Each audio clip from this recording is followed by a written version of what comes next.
जब आप भगवान की भक्ति में इतना लीन हो जाएं, आप उनके स्वरूप में इतना खो जाएं, जब आपको लगेगा वास्तव में यही स्वरूप तो मेरा है।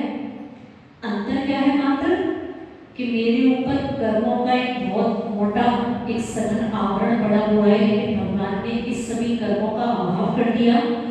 उनके अंदर एक शुद्धात्म की सत्ता प्रकट हो गई, इसलिए आपने उनका नाम क्या दिया? भगवान। वास्तव में अगर देखा जाए तो आप में और भगवान में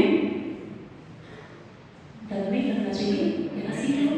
जो मैं हूँ सो है भगवान, जो है सो है। अंतर केवल ऊपरी जान। भगवान मेरे अंदर इतनी हिम्मत नहीं है, मेरे अंदर इतना साहस नहीं है कि मैं कर्मों को हटा पाऊँ। वास्तव में अगर अंतर्मन से देखा जाए तो आप और मैं बराबर हैं, मात्र कर्मों की चादर का अंतर है। आपने वो चादर उतार दी और मैं भी अभी भी उसी चादर में लिपटा हुआ हूँ। तो दो प्रकार के नमस्कार बताए। आप भगवान की भक्ति में इतना तल्लीन हो जाए, जब आप अपने स्वरूप और भगवान के स्वरूप में कोई भेद ना कर पाए, वो कहलाता है अद्वैत नमस्कार। आप मंदिर में चाहे साष्टांग नमस्कार करते हो, चाहे गवासन मुद्रा में जैसे भी नमस्कार करते हो, वो नमस्कार दो रूप में थोड़ा सा समझते चले। एक द्वैत नमस्कार और दूसरा अद्वैत नमस्कार। बोलना सीख लो, थोड़ा सा बोलने से स्मरण शक्ति बढ़ती है। द्वैत नमस्कार, जब आप वो भगवान में वास्तव में आपको कोई भेद ना लगे, तब वो नमस्कार आपका कहलाएगा अद्वैत नमस्कार। और जब आप इस बात को देखेंगे भगवान है, मैं इनका भक्त हूँ, मैं इनकी भक्ति कर रहा हूँ, तो वो नमस्कार कहलाएगा द्वैत नमस्कार। जब दो का भेद रहता है तो वो नमस्कार द्वैत नमस्कार कहलाता है। और जब वो नमस्कार ऐसा होता है, आचार्य समुद्रदत्त स्वामी महाराज जैसा इतना भगवान की भक्ति में तल्लीन, इतना भगवान की भक्ति निस्वार्थ पूर्वक कि चंदा प्रभु भगवान की स्तुति करते करते उस पिंडी में से चंदा प्रभु जी की प्रतिमा प्रकट हो जाती है। इसको कहते हैं भक्ति में लीन होना। दो प्रकार के नमस्कार बताए कि आपके अंदर संवेदनशील का भाव वास्तव में आ सकता है, तो कैसे आ सकता है? द्वैत नमस्कार से भी आ सकता है और अद्वैत नमस्कार से। लेकिन निश्चय की आपको प्राप्ति कैसी होगी? वो होगी अद्वैत नमस्कार से, वो द्वैत से नहीं होगी। तो तीन प्रकार के भाव बताए, सम्यक दर्शन, सम्यक ज्ञान और सम्यक चारित्र। कल आपको एक बात बताई, उसको अच्छे से अपने मन, अपने अंतर में बिठाने का प्रयास करें कि सम्यक दर्शन तो आप कहते हैं, लेकिन ऐसा नहीं होता कि सम्यक दर्शन पहले हो। सम्यक चारित्र भी आप जिस समय ग्रहण करते हैं उस समय भी आपको सम्यक दर्शन हो सकता है। तो सम्यक चारित्र के विशेषण आचार्य कुंकुम स्वामी महाराज ने बताए कि सम्यक चारित्र के दो विशेषण हैं। विशेषण मतलब उसकी विशेषता को, जिनका नाम है सम्यक दर्शन और सम्यक ज्ञान। पूछ गुरुदेव इसमें लिख रहे हैं, भगवान आप में अभेद बुद्धि रखे मैं व्यवहार तब तक करूंगा जब तक मुझे अभेद रत्नत्रय की प्राप्ति ना हो जाए। दो चीजें संसार में देखने में आती है, एक व्यवहार और एक निश्चय। जब आप अपने आत्म स्वरूप में लीन हो जाएं, वो निश्चय से होगा। और जब तक संसार में भगवान की भक्ति कर रहे हैं, वो किसने से है? संसार में आज वर्तमान में देखा जाए तो जब थोड़ा सा हमारे अंदर स्वाध्याय ज्ञान का भाव एक सीमा पर पहुंच जाता है, तो हम उस व्यवहार को फिर ये बताने लगते हैं। व्यवहार कैसा है? हे है। कुछ गुरुदेव कहते हैं, अगर आप उस व्यवहार को हे मान लेंगे तो फिर आपको नियम से निश्चय प्राप्त होने वाली कभी नहीं है।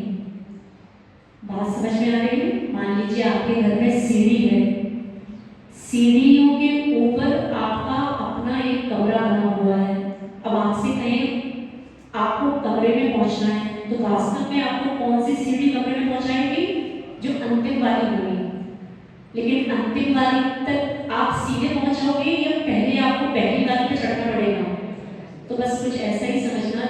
कुछ लोग ज्ञान के मान में व्यवहार को हे बताते हैं कि व्यवहार सब कैसा है, हे है। उपादेय मात्र क्या है, निश्चय है। तो आप समझ के चलना, अगर आप व्यवहार को हे बताएंगे तो कभी निश्चय की प्राप्ति होने वाली नहीं है। तो कुछ गुरुदेव ने इसमें लिखा, भगवान मैं आपकी भक्ति व्यवहार से तब तक करता रहूं जब तक कि मुझे निश्चय की प्राप्ति ना हो जाए। लेकिन सीधे निश्चय की प्राप्ति होने वाली, आम खाना है तो आम कैसे खाओगे, पहले क्या लाना पड़ेगा, आम का जो वृक्ष लगाता है उससे पूछो, 15-20 वर्ष लगते हैं आम का फल आने में। तो आम का फल तो हो गया निश्चय, तो वो निश्चय की प्राप्ति कैसे होगी, अपने आत्मस्वरूप की प्राप्ति कैसे होगी, जब तक आप पहले क्या करेंगे, व्यवहार, पहले भगवान की भक्ति करें, उसके बाद आपको एक समय ऐसा आ जाएगा आपके जीवन में कि आपको अपने निश्चय स्वरूप की प्राप्ति हो जाएगी। अब ये सब सम्यक दर्शन का भाव, सम्यक ज्ञान का भाव, सम्यक चारित्र का विषय, ये सब कहाँ से अपने अंतरंग में आता है। कल आपको 2 परिभाषाएं बताई। आचार्य ओमा स्वामी महाराज ने क्या कहा, सम्यक दर्शन किसे कहते हैं, क्यों पीछे युवा वर्ग, सम्यक दर्शन किसे कहते हैं, पीछे, अरे पीछे युवा वर्ग, पीछे पीछे पीछे 3 की तिगड़ी बैठी है, बताओ। आचार्य ओमा स्वामी महाराज ने क्या कहा, सम्यक दर्शन किसे कहते हैं, अरे बताने दो, जिसको पूछ रहे हैं उसको बताने दो। अरे मानते नहीं। 7 तत्वों में श्रद्धा करने को क्या कहते हैं, सम्यक दर्शन। अब जब तक ज्ञान नहीं होगा तब तक जानते ही आप जान ही नहीं पाओगे कि जीव क्या है, अजीव क्या है, आश्रम क्या है, बद्ध क्या है, संवर क्या है, निर्जरा और मोक्ष क्या है। और वास्तव में अगर देखा जाए तो 3 जो तत्व हैं, देव, शास्त्र, गुरु, इन तीनों तत्वों में 7 तत्व घटित होते हैं। कैसे होंगे, मान लो गुरु को पकड़ो, गुरु के अंदर 7 तत्वों को लगाओ, कैसे लगेंगे, एक तरफ रखो गुरु, एक तरफ रखो 7 तत्वों को लगाओ, कैसे लगाएंगे। गुरु के अंदर जीव तत्व है कि नहीं है, दूसरा जीव जो गुरु का शरीर है, काया है, वो क्या है, अजीव रूप है। तीसरा कर्मों का आना, शुभ कर्मों का आना भी हो रहा है, तो भी आश्रम तो हो ही रहा है, आश्रम भी हो रहा है, और जब आश्रम होगा तो बंद भी होगा, और अपने तप संयम के माध्यम से वो क्या कर रहे हैं, संपर्क कर रहे हैं। और एक केश कर्मों की जब निर्जरा हो रही है तो निर्जरा भी हो रही है, और बाद में जब वो देव, जब वो गुरु सिद्ध शिला पर विराजमान हो जाएंगे, जब उनके सारे कर्मों का क्षय हो जाएगा, तो कौन सा तत्व दिखाई देगा, तो ऐसे देव, शास्त्र, गुरु के अंदर भी 7 तत्व दिखाई देते हैं। अब ये सम्यक दर्शन ज्ञान चारित्र की परिणति आने के लिए सबसे पहले आपको अपने ज्ञान को थोड़ा सम्यक बनाना पड़ेगा। 3 माह से अधिक हो गया आपके ज्ञान को, अधिक नहीं हुआ, अभी 3 माह के अंतर नहीं है, 3 माह का समय लगभग पूर्ण होने को है कि आपके ज्ञान में थोड़ा सा समीचीनपना आए, आपका ज्ञान थोड़ा सा सम्यक हो। अब उस सम्यक कैसे हो, उसके लिए आप थोड़ा सा प्रयास और करते हैं। कुछ ही दिन शेष बचे हैं, 31 के बाद गाड़ी कहाँ जानी है कुछ पता नहीं है। तो एक नीति आती है, एक श्लोक आता है, उसमें श्लोक में आचार्य ने लिखा, पृथ्व्यां त्रीणि रत्नानि जल मन्नम शुभाषितम मूढ़े पाषाण खंडेषु रत्न संज्ञाभि धीयते। क्या कहा कि इस पृथ्वी पर श्रेष्ठ पुरुषों ने 3 रत्न माने। कौन कौन से, एक पन्ना, एक नीलम, हीरा। आचार्यों ने इस श्लोक में आपको बताया कि पृथ्वी पर मात्र 3 ही रत्न होते हैं। पहला कहा जल, जल को भी क्या कहा, रत्न कहा। दूसरा रत्न कहा मन्नम अर्थात अन्नम, जो भोजन है वो क्या है, रत्न है। और तीसरा अन्न की तीसरा जो रत्न वो किसको कहा, सुभाषितम। सुभाषित समझते हो, सुभाषित अर्थ क्या हुआ, सुभाषित सुना तो होगा बहुत, बच्चों की पुस्तकों में भी सुभाषित सूत्र मिल जाते हैं। सुभाषित का अर्थ क्या, सुभाषित नहीं सुभावित, क्यों कौन बताएगा। बच्चों की पुस्तकों में, हिंदी की पुस्तकों में, संस्कृत की पुस्तकों में सुभाषित सूत्र मिलते हैं। वायु, अरे वायु कहाँ से हुई,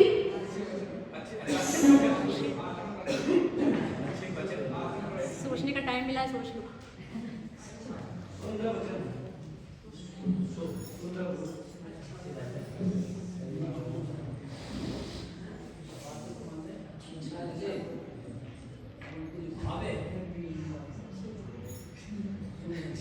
सुभाषित, सुवायु कहाँ से कहा दिया आपने, न सुवायु न सुभाव, सुभाषित अच्छे वचन, है ना। धर्म संग्रह ग्रंथराज में या किसी और ग्रंथ में आप देखेंगे, उसमें गणधरों की, आचार्यों की एक शैली रहती है कि ऐसा जिनेंद्र भगवान द्वारा भाषित किया गया है ना, उसमें शब्दों में ऐसा मिलता है। तो भाषित किया गया मतलब उनके वचनों में ऐसा कहा गया, सुभाषित अच्छे वचन। तो संसार में आचार्य ने 3 रत्न बताए, जल, अन्न और तीसरा अच्छे वचन। आगे में लिखा मूढ़े पाषाण खंडेशु, जो मूढ़ व्यक्ति हैं, मूर्ख व्यक्ति हैं, वो रत्नों को, जो खंड होते हैं पाषाण के खंड, उसको रत्न मानते हैं। आप किसी ज्वेलरी की दुकान पे जाओ, आप रत्न मांगो उनसे कि रत्न में चाहिए, तो आपको कौन से रत्न दिखाई देंगे, नीलम पन्ना ये सब। लेकिन आचार्य कह रहे हैं ये तो क्या है मात्र, तो वास्तव में अगर देखा जाए ये है क्या, जो भी बहुमूल्य रत्न है वो हीरा ही क्यों ना हो, ये सब क्या है, ये सब खदानों में से निकलते हैं, पत्थर के टुकड़े हैं। कीमत इसलिए इनकी है, अच्छी चमक है, स्वास्थ्य के लिए लाभप्रद है, इसलिए इनकी अच्छी कीमत है। तो 3 रत्नों को आचार्य ने माना, जल को, अन्न को और अच्छे वचनों को। आप विचार करें, बिना जल की आप कुछ दिन तक तो अपना जीवन व्यतीत कर सकते हैं, लेकिन कुछ दिनों के बाद आप अपने जीवन को, आपकी जीवन की वो सांसों की माला टूट जाएगी बिना जल के। समझ में आ गई, कीमत इसलिए नहीं है क्योंकि अभी सरकार ने कुछ चार्ज लगाया नहीं है, और वास्तव में मुफ्त में मिली चीज की कीमत नहीं होती। आज जल की कीमत नहीं है, लेकिन घर में देखोगे कीमत किसकी है, जो जिससे भोजन बनाते हो, सिलेंडर में क्या बना है, वायु की कीमत है। गैस की क्या है, उसकी कीमत क्यों है, क्योंकि सरकार आज वो आपको फ्री में नहीं देती, वो आपको राशि प्रदान करने के बाद देती है, इसलिए आपको उस वायु की कीमत तो समझ में आती है। जिस दिन जल भी घर में द्रव्य देके आएगा, उस दिन वास्तव में आपको जल की कीमत भी समझ में आएगी। हाँ, कोरोना में सब कुछ हुआ ना, हाँ बिल्कुल, ऑक्सीजन की कीमत समझ में आएगा कि वायु की कीमत होती क्या है। एक सिलेंडर, लोग तरस गए सिलेंडर के लिए, ऑक्सीजन के सिलेंडर के लिए, लेकिन बहुत दुर्लभ था। तो दूसरी चीज बताइए, दुर्लभ क्या है, रत्न क्या है, उसका नाम है अन्न। आज थोड़ी सी चर्चा इस अन्न की करते हैं, इस भोजन की करते हैं। और तीसरा रत्न बताया सुभाषित वचन। जब आप भी लोगों के बीच में कुछ अपशब्द सुनते हैं, आप ही समाज के लोगों के बीच में थोड़ा सा हास्य में उनकी शैली सुनते हैं, तब समझ में आता है अभी बेचारे इसको रत्न समझते नहीं। उन प्राणियों से जाके पूछो जिनके अभी जिज्ञा तो है लेकिन बोलने की, संसार में कितने लोग ऐसे हैं जो गूंगे हैं। अच्छा रूप भगवान ने दिया, भगवान ने दिया ना, हाँ वो बदल ली ना, ये मानसिकता भी चतुर्मास में बदल लो। किसने दिया, हमारे बेटियों को किसने उठा लिया, हमारे घर में जो बुरा हुआ किसने किया, बोलो तो। अब घर में जाके दोष देते हो, यहाँ भी तो दोष देना सीख लो। सब किसने किया,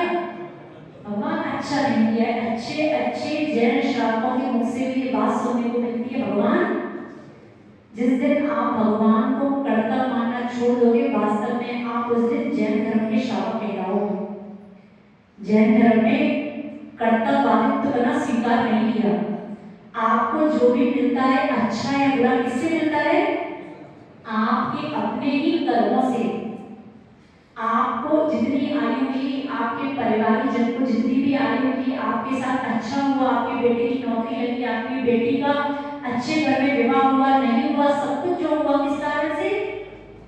वो तो आपके अंदर एक भगवान है। जब अच्छा होता है तो किस पे डाल देते हो? भगवान पे। ऐसा है कि नहीं माता जी? हम तो बुरा वाला डालते हैं। अच्छा वाला किसने दिया है? अच्छा वाला हमारे पुरुषार्थ में हुआ है। और जो हमारे साथ जितने गलत काम होते हैं, उस गलत काम को करने वाला कौन? आप समझ के देखिए, जब आपके साथ कुछ भी गलत घटित होता है, आपके परिवार में किसी जीव की आकस्मिक मृत्यु होती है, आप भगवान को भी नहीं छोड़ते। आप सोच के देखिए, जो जीव जो परमात्मा को 3 विशेषण में जिनको हितकारी कहा गया, जिनके वचन कैसे हैं? सर्वलोक का कल्याण करने वाले ऐसे भगवान, आप उनको भी निर्दयी कहने में चूकते नहीं। होता है कि नहीं? भगवान कैसे हैं? आप ही के बीच में से बात सुनने को मिलती है, जब अब तो सब ठीक ठाक है, ये सब सुनने को कब मिला? कोरोना टाइम में, जब अपने नेत्रों से प्रत्यक्ष देखा कि घर में 16-16, 17-17 साल का जो घर में एक बेटा था। आप सोचें, आपका क्या अरमान रहता है कि बस भगवान एक पुत्र दे दो, कैसे भी करो भगवान, बस कुछ भी करने को तैयार है, लेकिन हमें क्या? एक पुत्र की। और वो ही पुत्र 15-16 वर्ष का होने के बाद जब किसी काल ग्रसित होकर आपको छोड़ के जाता है, तो सारा दोषारोपण किस पे? भगवान।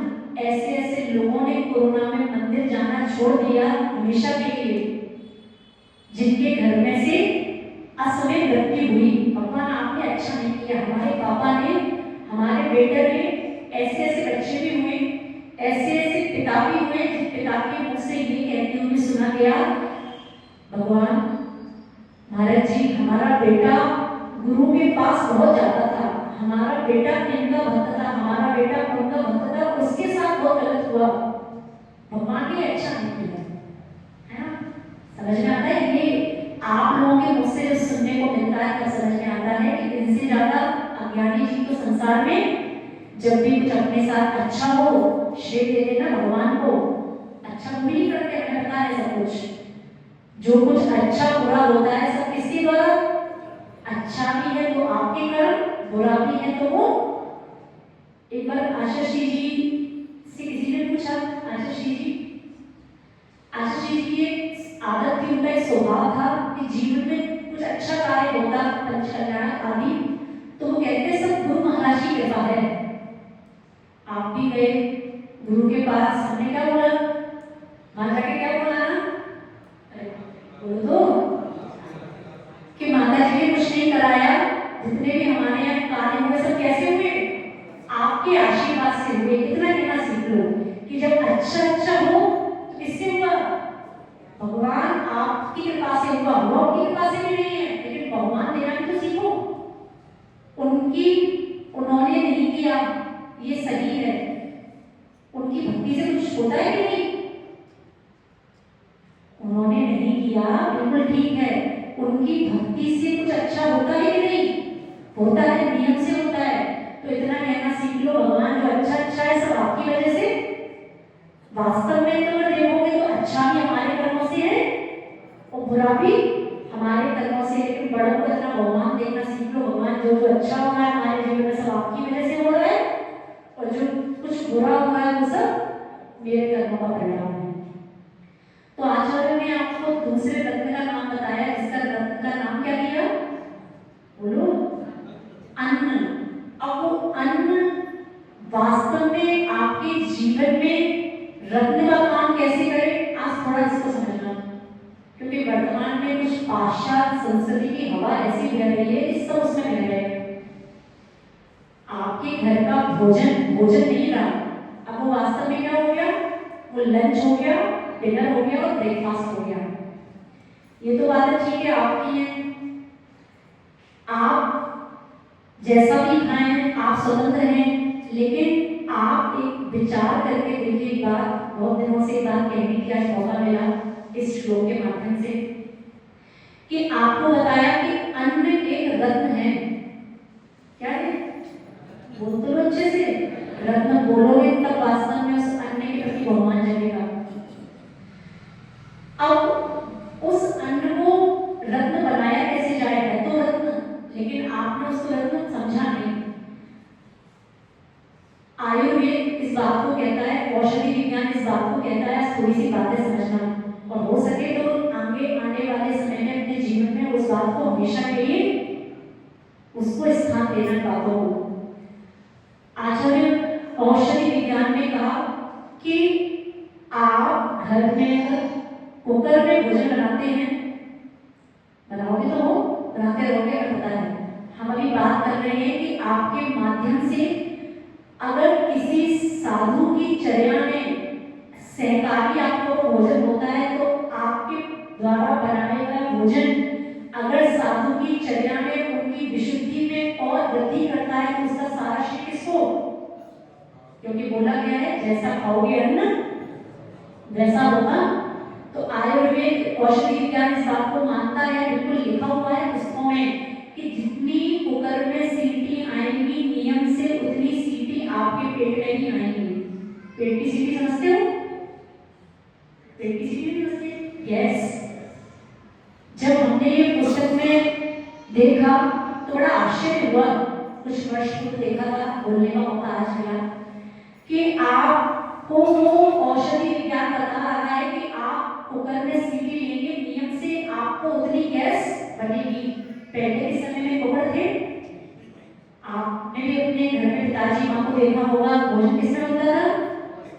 आपको समय नहीं है, कोई बात नहीं, कम से कम इतना तो कर सकते हो कि जब हम अपने घर में कुछ ऐसा बनाएंगे जिससे उस भोजन से ही साधु का आहार होगा, वो भोजन हमारा कम से कम कैसा हो? साधु अगर रोगी हो रहा है, साधु को अगर औषधियां लेनी पड़ रही है, इसका सारा श्रेय किसको? बोलो माता जी, हमें नहीं, हमें। साधु को अगर आपका भोजन निरोगी रखने में सहकारी है, तो इसका पुण्य भी किसको? मान लो वो साधु निरोगी है, वो पूरे दिन अपना क्या करेगा? धर्म ध्यान करेगा, स्वाध्याय करेगा, अच्छी सामायिक करेगा। आपका भोजन ऐसा हुआ कि उसने साधु को रोगी बना दिया। अब वो साधु का आधा समय किसमें जाएगा? अपने रोग की पीड़ा को। अब साधु तो साधु है, कब तक सही, कितना सही? थोड़ा बहुत विकल्प होता ही है रोग संबंधी। तो आपका भोजन भी वो कैसा हो गया? साधु की चर्या में विरोध करने वाला हो गया, अवरोध करने वाला हो गया। बात समझ में आ रहा है? अब समस्या हम आपको बताते हैं आपकी क्या समस्या है माता जी। अब हमने सोचा था कि आप आओगे तो हम जितना आता है, हमारी माँ ने जितना सिखाया, हमारी माँ ने हमें जितना सिखा के हमारे ससुराल भेजा था, हम माता जी चाहते हैं सब कुछ बनाएंगे, क्योंकि सबको पता भी तो लगना चाहिए हमें इतना आता है। एक कारण ये भी हो सकता है, दूसरा कारण हो सकता है ये हो कि आपकी गुरु के प्रति भक्ति इतनी हो कि वात्सल्य के वशीभूत होके आपको लगता है अगर साधु को ये भी चल सकता हो तो ये भी चल जाए, अगर हो सकता है ये ना चले तो ये चल जाए, और ये ना हो तो। दो कारण हो सकते हैं, एक तो आपको शायद अपनी कला का प्रदर्शन करना हो, दूसरा आपके हो सकता है साधु के प्रति क्या हो?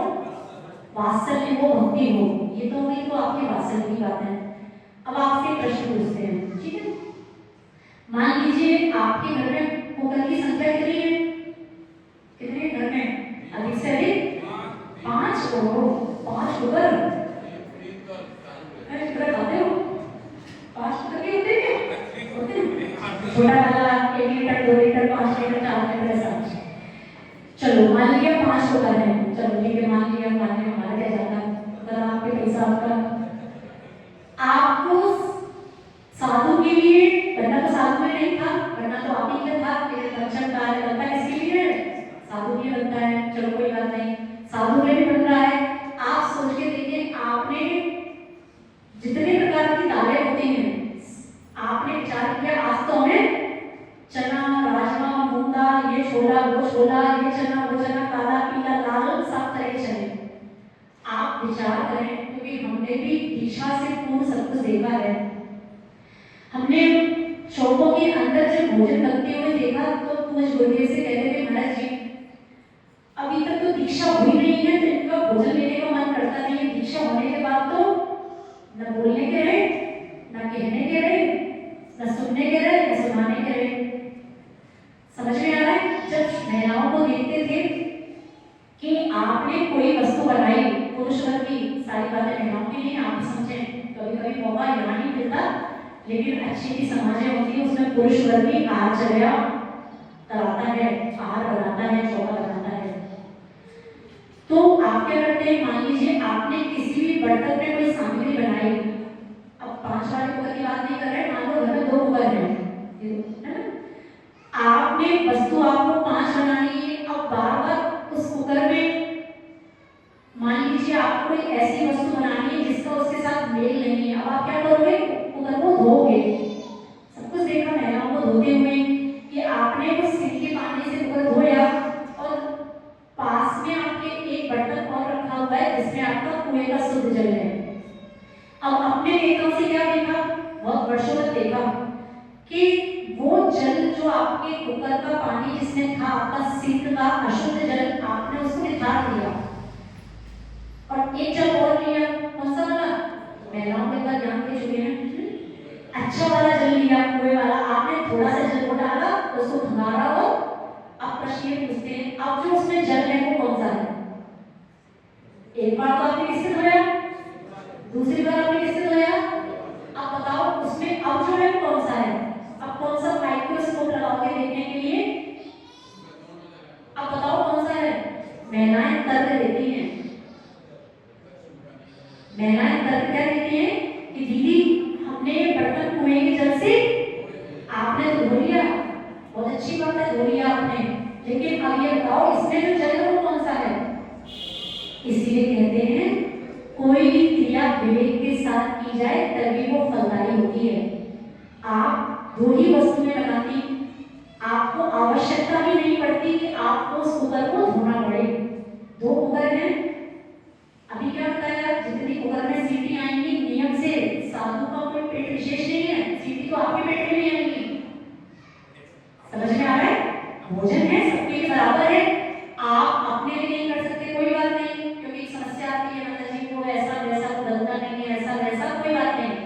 पुरानी प्रथाओं को जीवित करोगे तभी वास्तव में श्रवण संस्कृति आगे जीवित रह पाएगी। समझ में आ रही है बात? महिलाएं पुरुष तो इसलिए नहीं कह रहे हैं, इसको क्या कहें, ये तो आपको लाके दे देते हैं, बनाने का काम किसका है? आप बहुत खुश होते हैं, नहीं खुश मतलब इनका नंबर आ गया आज, अच्छा अच्छा, बहुत अच्छी बात है। तो करना क्या, हम चौके के समय इतनी सावधानी के साथ उस आहार को तैयार करें, वो आहार भोजन नहीं है, साधु का आहार आपने उसको दिखावा बना दिया, क्योंकि पड़ोसी के घर में इतना सामान था और चतुर्मास हो गया, ये समझाते समझाते पड़ोसी घर में 10 था और हमारा स्टैंडर्ड तो वास्तव में तब करेगा जब हमारी सहेली आके कहेगी अच्छा उनके यहाँ तो 10 से तुमने 15 लाए हैं, तब तो कुछ अपना अच्छा बहुमान आया अपने प्रति, वरना तो ठीक है उसके 10 के अपने 9 है, फिर तो नाम वाली नाम की बात आ गई। आप चाहते हैं अगर आप शुद्धि से भोजन बना पाए तो उसका मात्र एक उपाय है जो आज अच्छे से आप सुन लें कि आप सीमित वस्तुओं को बनाएंगे, वास्तव में तभी भोजन शुद्ध बन पाएगा। आप बार बार बर्तन धोएंगे, बार बार पात्रों को भंगारेंगे, बार बार सिंक का जल प्रयोग करेंगे, ऐसा 3 काल में भी संभव नहीं है कि अशुद्ध जल का प्रयोग ना हो। हम भी जानते हैं आपकी मन शुद्धि, वचन शुद्धि और काय की शुद्धि है, काय की नहीं, हम अच्छे से इस बात को समझते हैं, जिस समय हम आहार करते हैं उस समय हम जानते हैं कि ये आहार अशुद्ध है, नियम से अशुद्ध है, लेकिन सोचते हैं भगवान आपने भी जब आहार लिया होगा तब आपने भी अपना ज्ञान का प्रयोग नहीं किया कि भोजन कैसा है, आहार कैसा है, तो आपने भी आहार ले लिया। भगवान बस मेरे अंदर भी इतनी शक्ति दे देना, मैं भी आपके बताए हुए मार्ग पर चल रही हूँ भगवान, मैं भी ऐसा ही सब कुछ अनदेखा करके अपने भावों को संभालते हुए इस आहार को लेकिन वास्तव में आप विचार करें, वो आहार कभी शुद्ध नहीं हो सकता जिसमें आप 50 वस्तुएं बनाने का प्रयास करेंगे, क्योंकि समय सीमा कितनी है मात्र, देखें तो अधिक से अधिक 3 घंटे, 4 घंटे, अधिक से अधिक 4 घंटे। 4 घंटे में आपको दुनिया भर का सामान बनाना है, आप बार बार यही सब करेंगे जो अभी आपको बताया। समझ में आ रहा है? वास्तव में शुद्ध भोजन तो वो कहलाता है जिसमें कोई भी ऐसे पात्रों का प्रयोग न किया जाए जो स्वास्थ्य के लिए हानिकारक हो। अभी पूज्य गुरुदेव ने बताया कि एल्यूमिनियम आपके यहाँ जो चलते हैं, नॉन स्टिक, ये सब कैंसर को बढ़ाने वाले तत्व हैं इनमें। आप कभी कुकर को साफ जब करते हैं, जब कुकर में जल डालते हैं, उसका जल में कुछ परिवर्तन दिखता है कि नहीं? कभी अच्छे से धोके देखना, एल्यूमिनियम के कण उसमें आते हैं भोजन में। अब भोजन में तो आपको पता नहीं लगता, उसमें इतने हल्दी और मिर्च डाल देते तो दिखाई कुछ नहीं देता। आप एल्यूमिनियम में अगर भोजन बना रहे हैं, आप अगर नॉनस्टिक में भोजन बना रहे हैं, तो नियम से आप साधु को किस रोग से ग्रसित करने वाले हैं? बोलो तो, बोल लो, सच थोड़ा कड़वा होता है। कैंसर जैसे रोगों का कारण है ये नॉनस्टिक के बर्तन। चौकी में सब देखने में आ जाता है, कभी कभी छुपाने का प्रयास तो करते हो, लेकिन हमें सब दिख जाता है। नॉनस्टिक का प्रयोग आप साधु के आहार के लिए ना करें, निषेध है। वो इतनी निकृष्ट धातु है कि जिसपे स्पर्श करने के बाद उसका भोजन अशुद्ध हो जाता है। आप क्या करते हो? अच्छे दिखने के चक्कर में मूंग की दाल का चीला इतना सा खाना है, उसके चक्कर में कैंसर को ले लेते हैं साथ में। नॉनस्टिक के बर्तनों का प्रयोग महिलाएं करती हैं, हमें सब पता है, मात्र यहाँ की बात नहीं है, सब जगह की बात है। आप अच्छा बनाने के चक्कर में साधु को इतना भी रोगी ना बना दें कि वो अपनी साधना उसको करनी मुश्किल हो जाए। हो सकता है कि परिवर्तन, कुछ चीजों के परिवर्तन महिलाओं के द्वारा, क्या परिवर्तन हो सकता है? बोलो। कि हम घर में कुकर में भोजन नहीं बनाएंगे अगर हमें किसी साधु की मिराज की प्रदान की उम्मीद है। हम 2 वस्तुएं ऐसी बनाएंगे जो कुकर के बिना बन सकती हैं। पहले की अम्मा लोग, क्यों अम्मा जी कहां, गाने किसमें बनाते थे पहले? पतीले में बनती थी नहीं? आजकल फैशन इतनी हावी हो गई कि पीतल के, कांसे के बर्तन को स्टोर में डाल दिए, क्योंकि किचन की शोभा किससे है? क्यों बेटियों, किचन का स्टैंडर्ड किससे है? धर्म इतना सत्य कहता है कि आप सत्य को पचा ना पाओ, लेकिन आपका स्टैंडर्ड आपके उस सत्य को ढकने का प्रयास करता है। वास्तव में शुद्ध धातुएं कौन सी थी जिनसे शरीर में कुछ अच्छा पहुंचता था? वो धातुएं थी पीतल, कांसा, ये सब, तांबा आदि। घर में जो पुराने समय के लोग रहे होंगे, बर्तन रहते थे पीतल के। हमने देखी बड़ी बड़ी पराते, पतीले, भगोने किसके? लोगों ने कहाँ डाल दिए अम्मा जी? लोगों ने कहाँ डाल दिए? या तो दलाने डाल दिए या स्टोर में डाल दिए। क्योंकि अम्मा जी आपको नहीं पता, आप आउट ऑफ फैशन हो अम्मा जी। सासू माँ को क्या पता? बहू को पता है वास्तव में किचन की शोभा किससे है? क्योंकि आपने पर्यूषण के दिनों में बताया था कि सत्य धर्म को छिपाने में सबसे बड़ा सहकारी कार्य है, उसका नाम है एडवर्टाइजमेंट। सत्य धर्म के प्रवचन याद है? सत्य किससे छुपता है? बड़े बड़े अच्छे अच्छे एडवर्टाइजमेंट से। आपने एडवर्टाइजमेंट में देखना, इतनी अच्छी अच्छी चीजें देखी, एक सुंदर सी लड़की आएगी, कुछ चमचमाता हुआ नॉनस्टिक का तवा लाएगी, आपको दिखाएगी और आप उस पे लट्टू हो जाएंगे और अपने घर से पीतल के बर्तनों को निकाल कर फेंकेंगे और किसको लाएंगे? ये कहलाता है मिथ्या ज्ञान।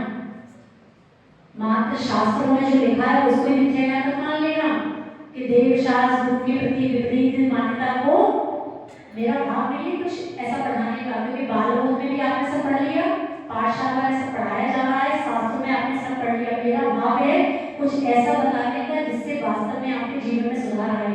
अब ये आपको मानो तत्वासुर पढ़ा है, यहाँ पे 7 तत्वों को समय दर्शन कहते हैं, इसको समय दर्शन कहते हैं, तत्व कितने होते, होगा क्या उससे?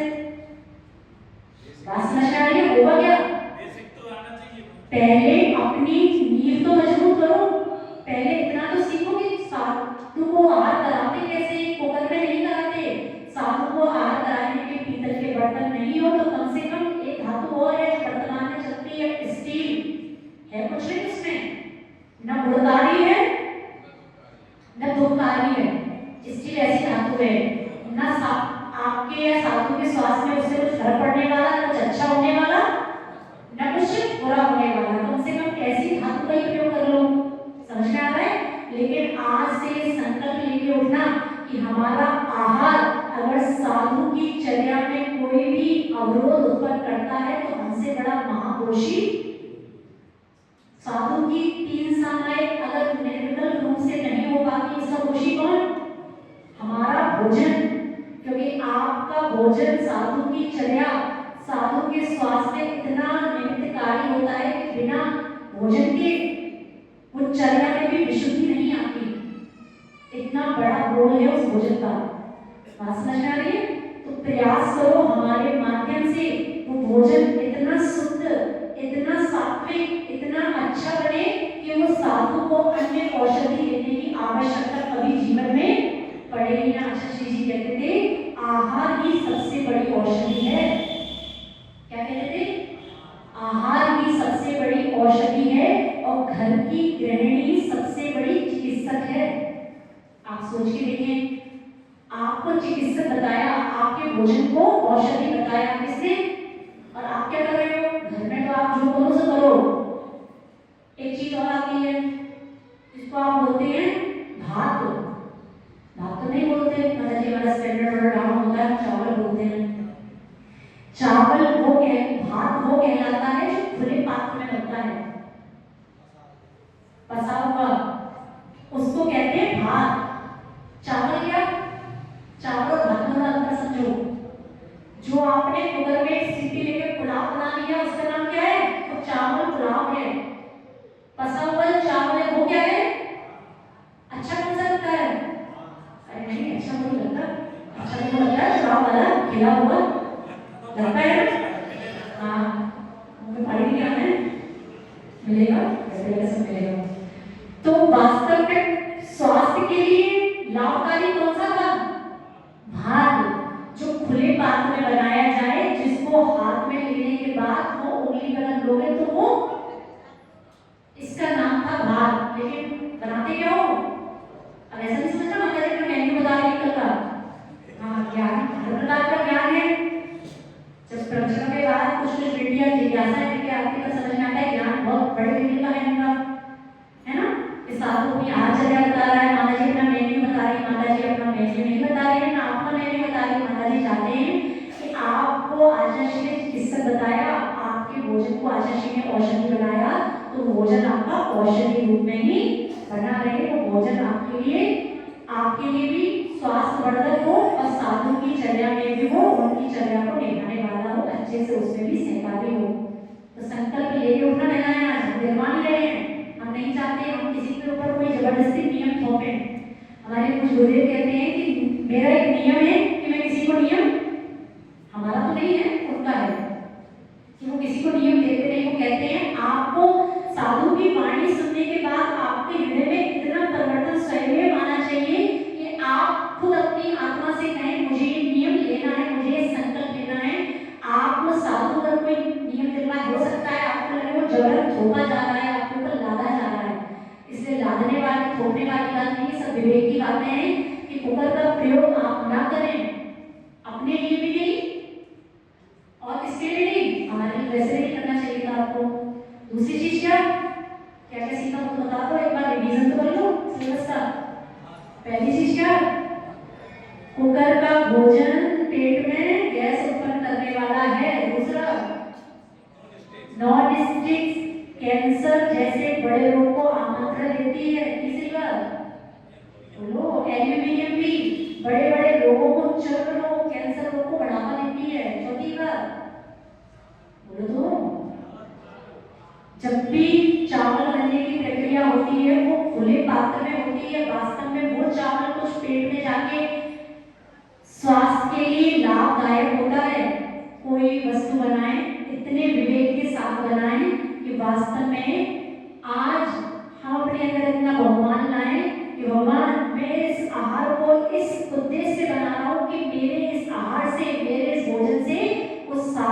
स्वास्थ्य में सुधार आए। मेरे उस भोजन से साधु के स्वास्थ्य में थोड़ी सी गिरावट आती है तो मुझे एक चीज का दोष लगेगा, पता है किसका? विचार करो। साधु को अगर ऐसा आहार कराते हो जो उसके स्वास्थ्य में गिरावट लाता है तो आपको किसका दोष लग रहा है? किसका? हम चाहते नहीं हम अपने मुख से कुछ चीजें बोले, आप ही बोल दो तो अच्छा है। चल रहा तो ठीक है, लेकिन एक बहुत बड़ा घात आपके माध्यम से प्रतिपल होता है। इसका नाम क्या है? साधु की असमय समाधि में भी आपका वो भोजन कार्यकारी होता है। इसमें असमय समाधि में भी इतना बड़ा है वो आपके भोजन का भंडार, और आप उसमें उसको छोटे, आपने उस इतनी बड़ी सी बात को मजाक समझ लिया। समझ में आ रहा है? तो भोजन इतनी शुद्धता से बनाएं जैसे कि अपनी पुराने उस 50 वर्ष के समय को याद कर लिया करो जिस घर में दादी माएं रहती थी, वो कैसे भोजन बनाती थी। घर में शुद्ध बर्तन नहीं है तो कम से कम साधु स्वस्थ रहे, इसलिए घर में कम से कम ऐसे बर्तन उपलब्ध करा लो। भगवान महादेव की कृपा से सब कुछ ठीक ठाक है ना घर में? भगवान पूछ चुके हैं, घर में कमी तो नहीं। कम से कम एक कुकर, एक कढ़ाई, एक भगोनी हमारे घर में कम से कम कैसी हो? पीतल की ना हो पाए, आपके घर का स्टैंडर्ड ना होता है कोई बात नहीं, कम से कम कैसी हो। और हम उन 3 बर्तनों में क्या बनावे? साधु को अपना ये गड्ढा भरने के लिए कुछ नहीं चाहिए, उसको चाहिए तो मां तुम्हारी भक्ति पूर्वक बनाया गया आहार, तुम्हारे विवेक पूर्वक बनाया गया आहार भी अगर उसको सूखी दाल रोटी भी खिलाते हो तो वो भी। चतुर्दशी अष्टमी को जब आग चला के निकलते हैं बाहर तब भोजन में कुछ मिलता नहीं। क्यों नहीं मिलता? अचानक से माता जी आ गई, हमने तो अपने लिए बनाया था, या चलो माता जी के लिए बनाया था, कितना बनाया था, अब 10 लोगों ने बनाया होगा, पता नहीं माता जी कहाँ आएंगी, तो माता क्या बना लो? वो तो करना नहीं है, अच्छे से बोलो क्या बना लो? उस दाल रोटी में भी इतने अच्छे से पेट भर के आहार होते हैं जितने अन्य 7 दिनों में नहीं होते। कारण समझ में आ रहा है? तब कारण समझ में आता है कि आज का भोजन शायद शुद्धि से बना है, क्योंकि बना क्या? सीमित वस्तुएं। तो सीमित वस्तुएं जब आप बनाना का अपना मानस बना लेंगे उस दिन समझना आपके भोजन में आज कोई भी अशुद्धि नहीं है, कोई उसमें अशुद्ध जल का स्पर्श नहीं है। और आज से नियम है सबके लिए जो आहार दे रहे हैं, आप कल एक चीज देखिए आहार में थोड़ी ग्लानि हो गई, इसलिए वो नियम बनाना पड़ा। आपको लगता है कि साधु ये वस्तु क्यों नहीं ले रहा है, साधु ये वस्तु क्यों हटा रहा है, आपको नहीं पता। आपके बोलते बोलते उसमें आपके मुख के कण, धूप के कण उसमें चले गए। अब आपको क्या पता? देख तो कौन रहा है? आपके हाथ में सामग्री को देखने की जिम्मेदारी किसकी है? तुम्हारी कटोरी में केश है, ये कौन बताएगा? तुम्हारे जग में जीभ पड़ा हुआ है, कौन बताएगा? क्योंकि अपनी नजर तो कहाँ है? अपनी नजर तो ये तो इधर उधर है, या तो साधु के ऊपर है। तो एक जब तलिए थोड़ा सा ऐसा देखा तो थोड़ा सा भाव आया कि ये तो मेरे सामने मैंने देख लिया, कि पीछे क्या क्या बोलते होंगे और पीछे किस किस में जाता होगा, तो वो अवश्य पदार्थ का हम सेवन कैसे करें। इसलिए आज से नियम है जितने लोग चौके में जाएं वो मुंह पे उनके दिगंबर बन के ना जाएं, श्वेतांबर बन के चौके में जाएं आज से, ठीक है? श्वेतांबर धर्म, आपके मुंह पे पट्टी हो, रुमाल हो, रुमाल ना हो तो कोरोना का उपहार हो। कोरोना का उपहार समझते हो? हमारे कुछ गुरुदेव कहते हैं कोरोना में कुछ अच्छा हुआ हो या ना हुआ हो, सबके साथ कितना भी बुरा हुआ हो, लेकिन मुझे लगता है दिगंबर साधुओं के लिए वो कोरोना वरदान था, क्योंकि कुछ गुरुदेव ने भी उसके बाद से अपना आहार चर्या का नियम कर रखा है कि आपके मुख पर अगर पूरा बंधा होगा तभी वो आपसे आहार देंगे, क्योंकि आहार चर्या के समय आपका बोलना और चर्चाएं आपकी कितना भी समझा लो मौन रहो, साधु भी कब तक समझाए मौन रहो। इसलिए थोड़ा सा आज से नियम का भाव हमारा आया कि मुंह पे कुछ ना हो तो अपनी साड़ी बांध लेना, है ना? आज तो पहला दिन है, कुछ ना हो तो मुंह पे साड़ी, और कल से अपना रुमाल, अपना मास्क जो भी अच्छे से तैयार करके रखना। और आपके जीवन में इसी प्रकार समय ज्ञान की वृद्धि हो और समय ज्ञान के बाद समय चार का भाव भी आपके जीवन में आए। जीवन महावीर